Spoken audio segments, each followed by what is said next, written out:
Hello, welcome to Big Bang Radio Spotlights. This is a show where we talk to independent artists from all around the world all about their music and their process for making it.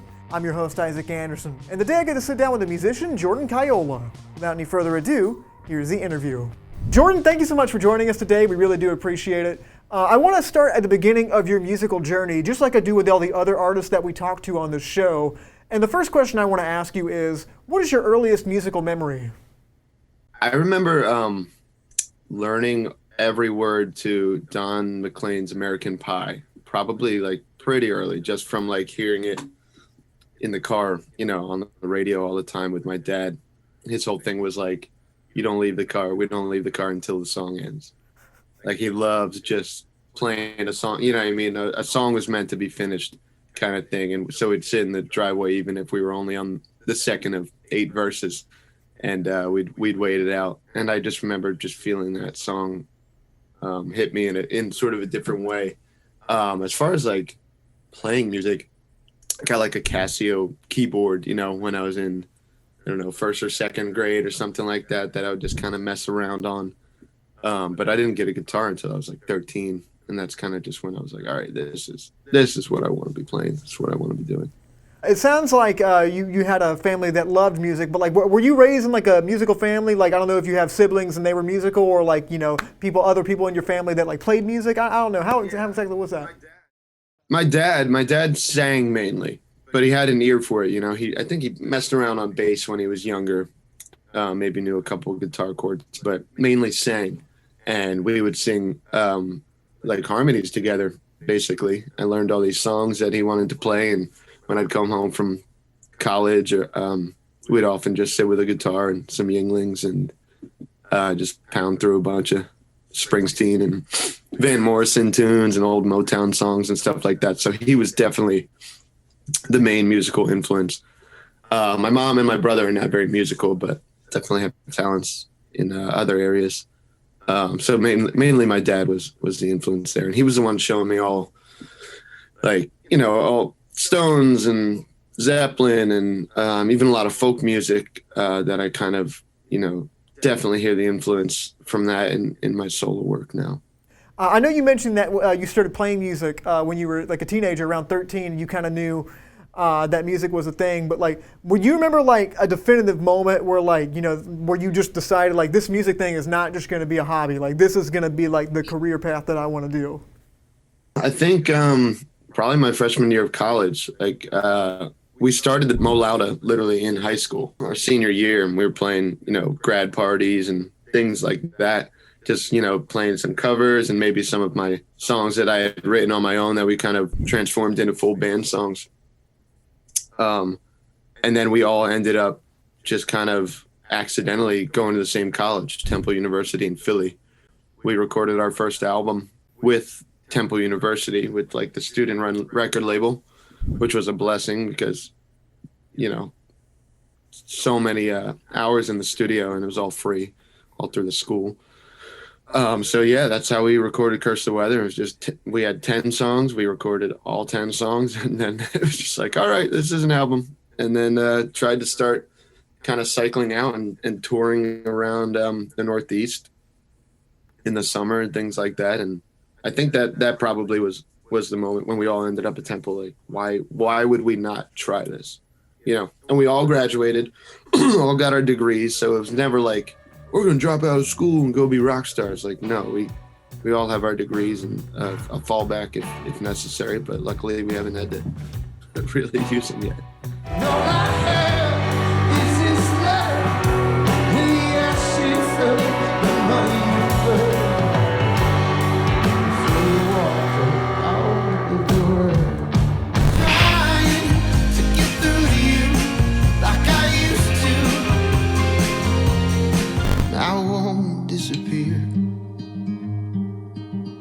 Don't you disappear on me.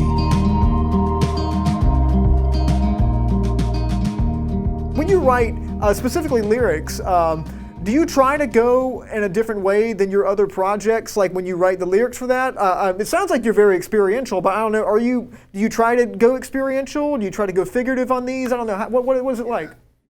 I mean, I had so much fun with these solo songs because I felt like that was really my wheelhouse. Like I said, I grew up on a lot of folk stuff, and those songs tend to be a little more storyteller like and introspective. And I got really into like naming very, very specific little details that might be true to my life, might not even be true to my life. It was sort of like those kind of really acute, honed in memories may only apply to me, but the listener probably has a million of their own, the same sort of things. You know what I mean? It might not be the necklace or the bracelet with the pearls. It's something else that they remember, somebody wore all the time, a shirt or whatever. Those little things that stick with us and we don't know why. I think I've really tried to channel those in this project. And quite honestly, being a solo project, it just opened me up to do whatever I want, both lyrically and musically, because Mo Loud is such a collaboration, which I love about it. And those guys have great stuff to throw in. But this was, I think, a little more vulnerable because I just let it be. And I let it be what it was, which was just me. And these are going to be, my stories or third. I really enjoyed doing like a third person type story with like back then. That doesn't apply to my life, but little nuggets do. But yeah, I don't know if I sit down and say, okay, this is going to be a solo song, so let's make it sappy. I don't know if I do that. I think it's more so just like whatever ends up going, whatever direction it starts rolling in, I'll then channel that and say, okay, this feels like a Mo Loud song. This feels like a solo song. This feels like a Night Season song. But definitely for the first time, I did kind of go the vulnerable route lyrically on this last one for sure. Kind of hopping onto your location right now. I believe you're in Philadelphia, right? Mm-hmm. So, yeah, can you hear the sirens? I was just there back in December, and it was, I remember it being freezing cold, and the roads are very, very narrow, and everything's really close to each other, and you guys walk everywhere. In the South, we don't walk anywhere. We drive everywhere. Yeah, man. You can walk pretty much this whole city. It's insane. It's a very, very rich kind of area for music, and a lot of different genres of music I found. But just from somebody living there pretty much their whole lives, how has that area affected your sound? And just in your own words and your own mind, how was the music scene there for the kind of music you make? At Temple, we were doing like an open mic night type thing where we sort of became like the house band. But really, we were kind of the only band that was playing there. There was a lot of like MCs and rappers and singers and things like that. So we would just, like these guys would be like, hey, can you back me for my 2 songs? And we'd go up there and just kind of jam, and they'd be rapping over it. I don't know how much that influenced our sound or my sound, but I know that was just fun as hell and kind of opened our eyes to like, wow, there are a ton of people in this city that just want to make music. And it was cool to see that bring people together. Now we all live in Fishtown, and Fishtown is just crawling with great musicians. So, I mean, on any given night when we end up with, our crew of friends, there can be 5, 6 of us picking up instruments and playing, jamming. The neighbors probably aren't super happy. Maybe they should move to a different neighborhood if they don't want to hear loud music all the time. But the scene here is just super tight and a lot of dudes kind of sort of ancestral, a lot of guys playing in 4 or 5 bands, with their buddies, and a lot of crossover, a lot of friends on the same bill, a lot of great small venues. Philly took, obviously the live music scene in general took a major hit with COVID, but especially Philly, I think, because there's a lot of these like 120 to 200 cap rooms. And there's a lot of good ones. A couple of them have had to shut down. Some cities we go and on the road, and it's like, hey, yeah, we're playing whatever city, and the people, someone might be from there, and they're like, oh, which room are you playing? There's only 2. Like, you know what I mean? There's one small one and one big one, and it's gonna be one of those. That's not the case with Philly. You have options, and I think that's the way we really cut our teeth, was just playing these smaller venues. And I think our first sold out show, like 200 people or something like that, was in college, because we had just been playing circuits so often. We were taking every support slot we could, just playing and playing and playing.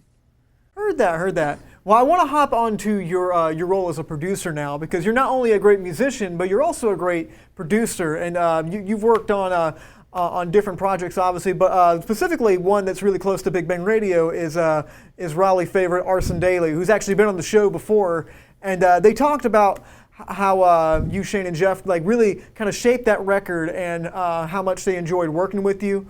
But just from your eye as a producer, what do you listen for when you're working with an artist producing something? What are you listening for to make sure it's a great song? And just in your opinion, what makes a great song? I mean, those guys, I'd love to do more production work in general. That's pretty much the only thing that I've just produced and haven't like really played on or written on. Those guys made it easy. Basically, they sent me those demos, or maybe send them to all of us, and I was just like, man, these are great songs, and I'd love to do this record with you guys, or if you guys want to come here, however we can work it out. But they made it easy, because those songs were already almost there. You know what I mean? They had great sections, and Zach writes some of my favorite hooks on the planet, and it really just became about trimming some of the fat. Hey, this happens 4 times, let's make it 2. You know what I mean? What if this happens, like we open the song with this, let's make them wait for it, or let's bring it back at the end. It only happens once. I want to hear that again. That's the hook right there. It was a lot of just that kind of thing. And those guys are great musicians, and they all think like with the, pop centric mindset as far as song structure. But at the same time, love throwing little wrenches in or little turnarounds to kind of break up the sections. So I think simultaneously, having just worked on Ready Coat, where that was our process, I sort of came to Jeff and Shane with a lot of A, B, C, A, B kind of sections of songs where they would have little sort of differences, little I don't know, gems thrown in there, but we needed more to like push the song forward. So I think it became about adding small sections or taking them out. Not to be, you never want to jar the listener, but you want to keep them interested. It can be the best section in the world, can be the best chorus in the world, but if you do it the same exact way 3 times and it enters the same way, there's no fun in that. So I think those guys had the chops, and they're all great players and great songwriters. So it was more so just my job was easy. I just got to sit there and be like, what if you tried this? And they were really cool about it all, and great to work with. So when you're working on Caiola's music, what's the process of like trying to work out producing yourself? That's a very difficult thing for people that's never done it, because like you have to kind of take a back seat because you're really attached to the songs, and you have to kind of be detached from it in a way to look at it objectively. Is that difficult for you, or is that how does that work for you? That can be. I mean, I was lucky. I co-produced that with Shane, so it's just me and Shane on that one. Then I had some guys, had Jeff play on it, and some other guys, Kirby, play on it, who both play in Molada. But yeah, the bulk of it was like, I often demo things out, or I'll program drums, and I'll, drop my guitar down an octave and play the bass line. So I'm almost always thinking of production whilst writing the song, which sometimes can be a burden. Sometimes you catch yourself being like, all right, this song is not going to matter until it's a good song. Then we can worry about where the vocals are going to be doubled, or where there's going to be harmonies. Like, if it does not exist and stand alone as a song, then nothing else matters. Doesn't matter how cool that guitar tone is. But at the same time, I know and can hear in my head what it should sound like, what it should, where it should go, even when I'm just playing on guitar and playing it solo. So I think having the vision, and then having the guys that can accomplish it, execute it, if you will, has been huge for me. And Shane has always been that. I've worked with Shane for 15 years now, which is crazy, half our lives. So I think he knew what I was going for with the solo thing. I gave him some references, and we just kind of ran with it. and just did like all the drums minus like 2 songs or just 2 mics on the whole kit. Just kind of went with this sort of lo-fi, kind of scratchy, trashy drum tone for most of it. But like he just kind of knew what we were going for, and there wasn't a whole lot of push and pull in that process. It really kind of was just like, let's plow through this. Let's get the best tones we can. If we have to go back and record some things, re-record some things, we will. But that only happened on a few songs. The process was super organic on that one. Well, the album's out now on all the streaming platforms. It's definitely great. I'm super proud of you for putting that out into the world for all of us to hear. And if people want to keep up with Caiola's music and just you in general, all the stuff that you're working on, how can they keep up with you on social media? Instagram, it's Mo Caiola, MoCaiola. Caiolamusic.com, Spotify, wherever you listen. So, Heard that. Well, Jordan, man, it's been a pleasure talking to you. I've been a fan for such a long time. But before we go, I got one more question for you. Now, I don't know if you've ever seen a Big Bang Radio Spotlight before, but I'm a musician, but I also love film. And I believe musicians have a soft spot for film and are connected with it in ways that I don't think a whole lot of other people are. So, Jordan, before you go, what is your favorite movie? I'd probably have to go with Into the Wild, and that's the one that inspired Only Real When Shared. That's a quote from the movie, Happiness is Only Real When Shared. And some of the song titles are sort of inspired by it. But yeah, I remember, I know it's a book first, but I remember seeing that film and just thinking how sad it was for him to be chasing happiness like that and just end up dying alone, and you can see the regret in what he had chosen for himself. Christopher McCandless, if you folks don't know the whole story, I highly recommend looking it up because it's fascinating.